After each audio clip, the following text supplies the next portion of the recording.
अस्सलाम वालेकुम नाज़रीन, ड्रामा सीरियल तकदीर की नेक्स्ट एपिसोड में आप देखेंगे घर में इतना सब कुछ हो गया मगर फहमीदा बेगम अपनी हरकतों से बाज नहीं आती।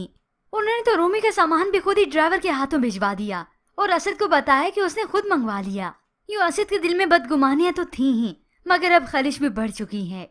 ऐसे में फहमीदा बेगम जिसकी अकल ठिकाने तब लगती है जब उसी की बेटी जोनी, जिसे वो कहती थी कि बचपना है, पुलिस को एक घर से बरामद होती है और वो भी एक रेड के दौरान।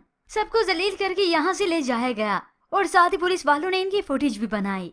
अब यही फहमीदा बेगम मुंह दिखाने के लायक नहीं रही।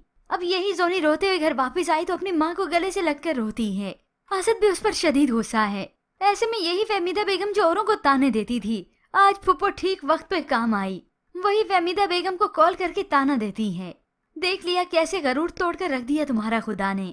अब पूरे मोहल्ले में सर उठाकर चलने की औकात नहीं रही। ये सुनकर तो वो और भी शर्मिंदा होने लगी, बल्कि शर्म से ही पानी पानी होने लगी कि वो रूमी जिस पर मैंने क्या जुल्म सितम ना किए, अभी भी मैं अपनी हरकतों से बाज नहीं आई तो ये वक्त के इस मोड़ पर मेरी बेटी को और मुझे ले आया। अब यहाँ पर असद जो कि बहुत ही बेचैन है, बदगुमान होकर रूमी को तलाक देना भी चाह रहा है मगर दे नहीं पा रहा। अब असद की तो यही रट है कि रूमी डीएनए टेस्ट करवा क्यों नहीं लेती, मगर रूमी के लिए बल्कि किसी भी लड़की के लिए इज्जत से बढ़कर कुछ नहीं। अरसर खुला के कागजात उसके पास लेकर आता है। ये खुला के कागजात हैं, तुम्हारी जिंदगी तुम्हारा फैसला।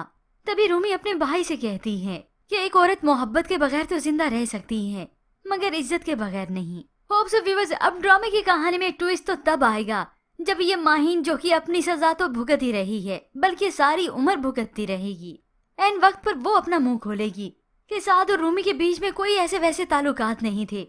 मैंने ही उन्हें गलत नाम दिया, गलत शक्ल दी और दोनों को जोनी के नंबर से मैसेजेस करके असद को बदगुमान भी किया ताकि असद भाई को लगे कि यही सच्चाई है, मगर ऐसा कुछ नहीं था और ना ही है। अब इस सब के बाद तो फहमीदा बेगम को तो अपने ही लाले पड़ गए कि उनकी बेटी से अब शादी कौन करेगा। वो तो जमाने भर में बदनाम होकर रह गई और रही माहीन की बात, वो अपने लिए सजा अब खुद ही बन चुकी है। उसकी सजा उसी का वजूद है। पर व्यूअर्स, आपको क्या लगता है कि माहीन अब मुंह खोलेगी कि अपनी गलतियों का वो इतराफ करेगी? इसके मुतालिक हमें अपनी कीमती राय का इजहार जरूर कीजिएगा। मज़ीद ड्रामास प्रोमो के लिए आप देखते रहिए उर्दू टीवी।